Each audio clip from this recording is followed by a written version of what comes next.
Feliz día, ya con mi vaso de agua fría en mano, disfrutando del programa en tu Cupido Guárico. Podría saludar a la guerrera morena preciosa Mayuli Rodríguez. Claro, Mayuli, mira, aquí te están mandando este saludo. Nilsa de Barrera, feliz domingo, querida Beatriz, abrazos y bendiciones con mucho cariño desde Mérida. Gracias, señora Nilsan. José Urdaneta, feliz y bendecido día, Beatriz, saludos desde Puerto La Cruz. Norelquis, buen día Beatriz, en camita sin estrés, esperando el excelente programa. Feliz día y felicidades a mis padres por su 64 aniversario de bodas, bendiciones. Ay, bueno, felicidades a esa pareja. Eliana, excelente que hayan hablado de este tema. Soy Asperger y eso no me ha limitado. Bueno, vamos a seguir conversando con la doctora Ruth Castro, pediatra, especialista en neurodesarrollo. Doctora, quisiera hablar sobre la intervención temprana. ¿De qué manera mejora la calidad de vida de este niño si les brindamos las herramientas necesarias, si conocemos ese diagnóstico en edades tempranas? Y, como usted nos decía en el bloque anterior, cuando se evalúa un caso, se evalúa su historia familiar. Si se ha conseguido con adultos en esta familia que no han sido diagnosticados. Fíjate, me encantan las preguntas porque la mayor parte de los padres, cuando tú le estás mencionando, mire, pero la manera en que su niño se está comunicando no es la adecuada, fíjese que yo estoy tratando de hacer un juego compartido y él no responde a este llamado ni a la interacción. Ah, pero yo era así. Así, señor. Cuénteme. Y entonces empiezas a hablar de cómo los padres tienen una historia de desarrollo que también tiene desviaciones de lo típico y usted considera, bueno, yo creo que él es igualito a mi abuelo o creo que es igualito a su papá cuando viene la mamá que no viene el papá. A mí me encanta cuando vienen a la consulta ambos padres porque tú puedes ver en ambos padres las características de su conducta y cómo ellos se comunican y tú ya vas explicándote muchas de las cosas que estás viendo en el niño, ¿no? Y cómo ellos expresan y cómo ellos evalúan los detalles que uno ve como deficientes en el desarrollo del niño. Y entonces ellos lo evalúan. No, pero eso es porque a mí me dicen, yo tengo muchas mamás que llegan, no doctora, yo sé que aquí está pasando algo. Pero mi familia dice que yo soy la loca porque yo estoy viendo lo que no es. Pero aquí está pasando algo y por eso yo quiero que usted me diga.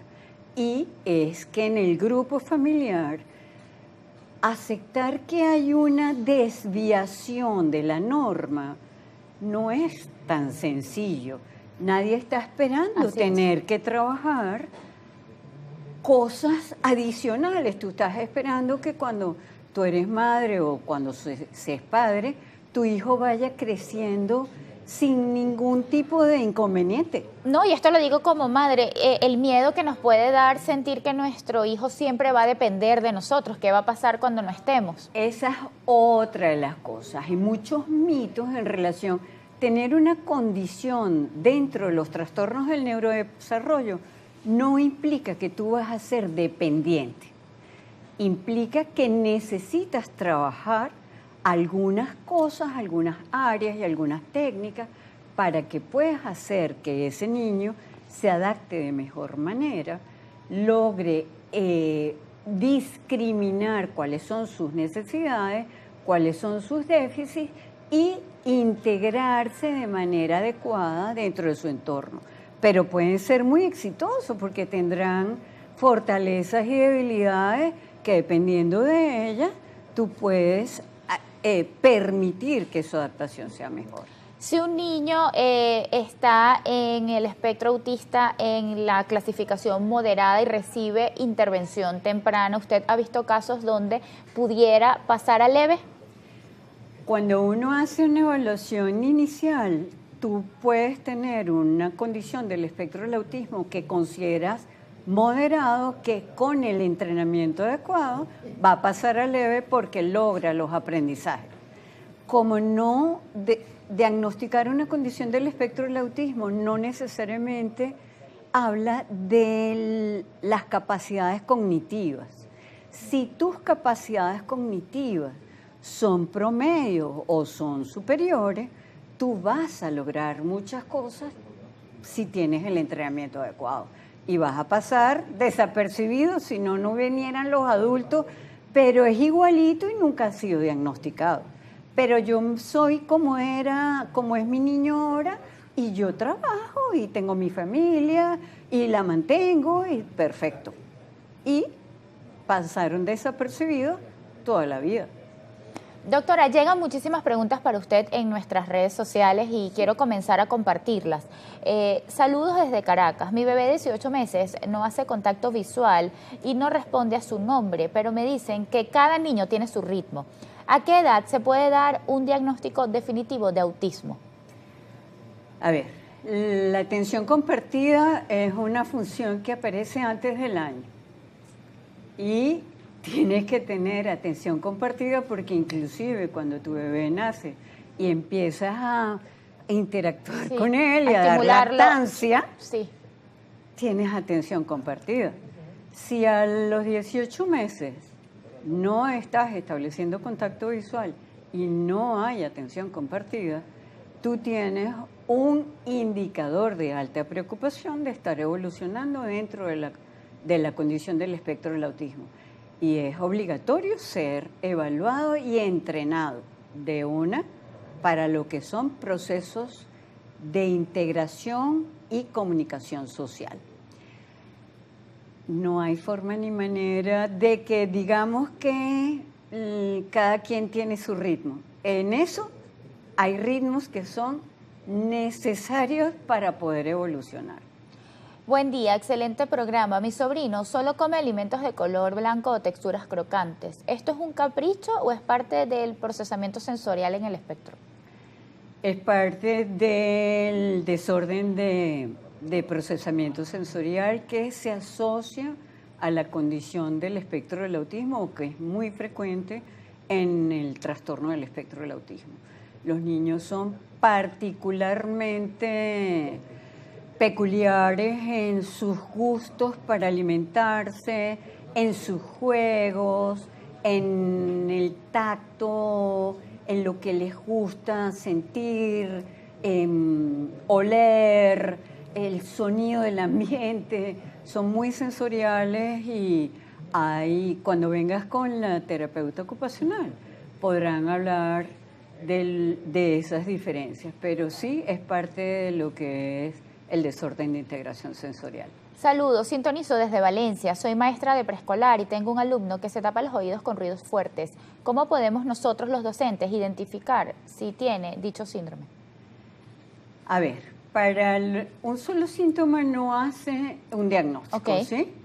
Pero ese niño que está siendo muy sensible a sonidos probablemente también tenga otras debilidades adaptativas como el seguimiento de instrucciones, el tiempo que se mantiene sentado en el asiento cumpliendo con la tarea, la capacidad que tenga para cumplir con los límites dentro del aula. Un solo síntoma no hace un diagnóstico y tiene que haber otras características. Que se molesta con los sonidos no se debe estar integrando en el recreo. Imagínate, el recreo es un momento en donde hay mucho ruido. Muchos estímulos. Exactamente.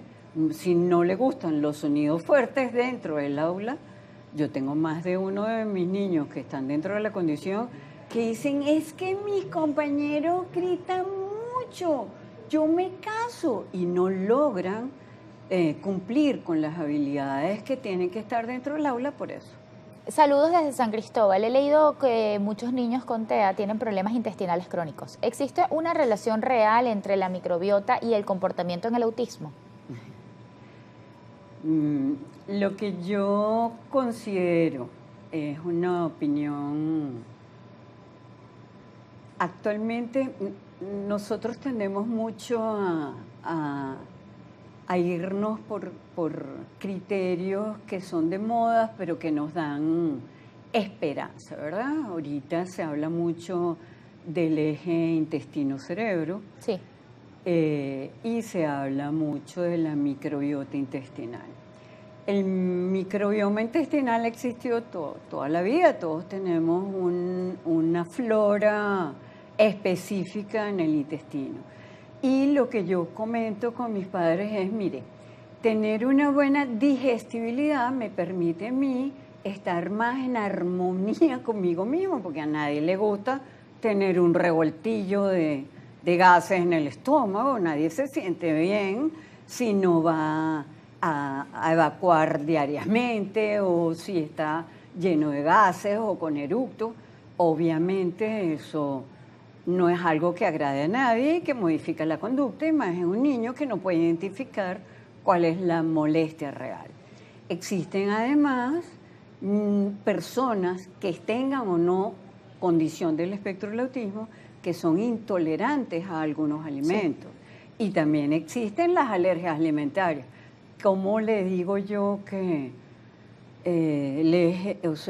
que eso no va a modificar tu conducta? Si tú estás consumiendo alimentos que te generan erupciones, no puedes estar bien. Si tú estás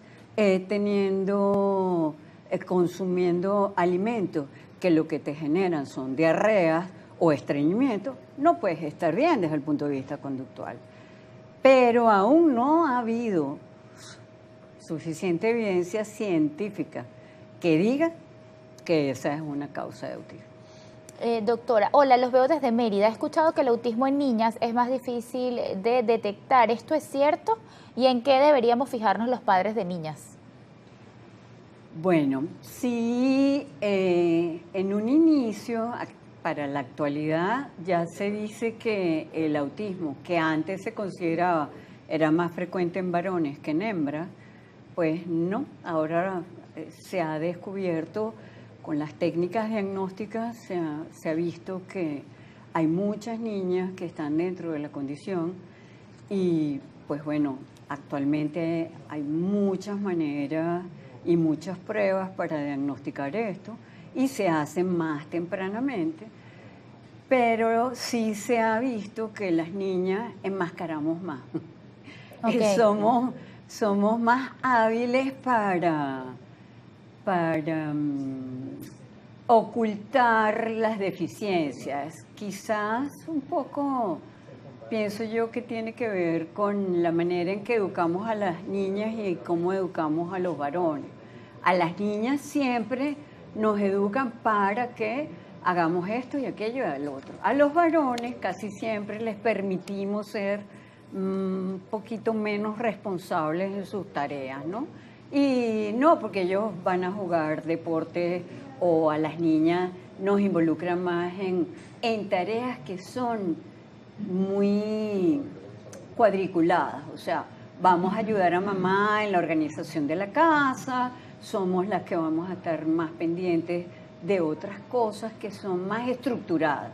Y a los varones se les permitía ser más libres en lo que quisieran hacer. Doctora, nosotros hicimos este programa a propósito del Día Internacional del Síndrome del Asperger, que se conmemoró el 18 de febrero, y quiero hablar específicamente de este síndrome. Sabemos que ya está incluido dentro de los trastornos del espectro autista, pero ¿cuáles son sus características en el pasado cuando a alguien lo diagnosticaban como Asperger? ¿Es cierto que tienen un coeficiente intelectual más alto que el resto o esto es un mito? Cuéntenos un poco. Bueno, cuando se describe el síndrome de Asperger, ¿verdad? Lo que lo definía era la aparición de patrones de comunicación verbal que eran adecuados a la edad. Pero tenían el detalle de que socialmente no tenían habilidades. Habilidades para interactuar. Y obviamente se consideraba que tenían como ciertas destrezas por sobre la norma. Sin embargo, no, eso no es así. Okay. El síndrome de Asperger no es que tenga altas capacidades, pero todas las personas con condición del espectro del autismo que pudieran tener mejores niveles de funcionamiento cognitivo, también, aún siendo promedio, van a tener destrezas que son mejores de acuerdo a sus propios intereses. Como en la condición del espectro del autismo yo tengo ciertos intereses particulares, esos intereses me hacen ver más hábil que en ese campo que en que otras personas, ¿no? Por ejemplo, casi siempre dicen que los niños que están en la condición del espectro del autismo son muy buenos en matemáticas. Y de verdad, cuando tú haces el interrogatorio, la mayoría de los niños que están dentro de la condición de nivel 1 les encantan las matemáticas. Ok. ¿Sí? No estoy clara de que sea una verdad porque no he hecho mi estadística de eso, pero sí hay habilidades particulares. Tenemos que despedir, pero nos llega este comentario y quiero aprovechar para que usted nos hable de INVEDIL. La señora Enma.del comenta: ¿qué fundaciones o lugares hay en Caracas de apoyo para familias con casos de autismo? Soy madre de un niño autista y luego, al observarlo a él, me diagnosticaron a mí dentro del espectro. Entonces podemos hablar de INVEDIL y despedirnos. Bueno, INVEDIL es una institución con más de 50 años de experiencia en el diagnóstico de trastornos del neurodesarrollo. Somos un equipo multidisciplinario en donde se maneja absolutamente todas las áreas del neurodesarrollo y se incluye al grupo familiar para poder ser orientado en cada una de las patologías de sus hijos y permitir un mejor proceso adaptativo y de integración. Yo considero que la institución a la que pertenezco hace más de 30 años tiene un equipo con las capacidades suficientes para los diagnósticos y enfoques terapéuticos, y tengo muchísimos casos de niños que han llegado, han sido diagnosticados, han sido entrenados e integrados y son súper exitosos actualmente. Gracias, doctora, por acompañarnos. Entonces, díganos dónde podemos encontrarla. En INVEDIL, @INVEDIL, tenemos clínica y colegio de educación especial. Hay algo importante: la condición del espectro del autismo no implica que necesiten educación especial, pueden ir a colegio regular, pero es importante que tengan un equipo multidisciplinario. Gracias nuevamente. Tuve el gusto de conversar con la doctora Ruth Castro, pediatra, especialista en neurodesarrollo. Gracias también por su sintonía, por interactuar con nosotros.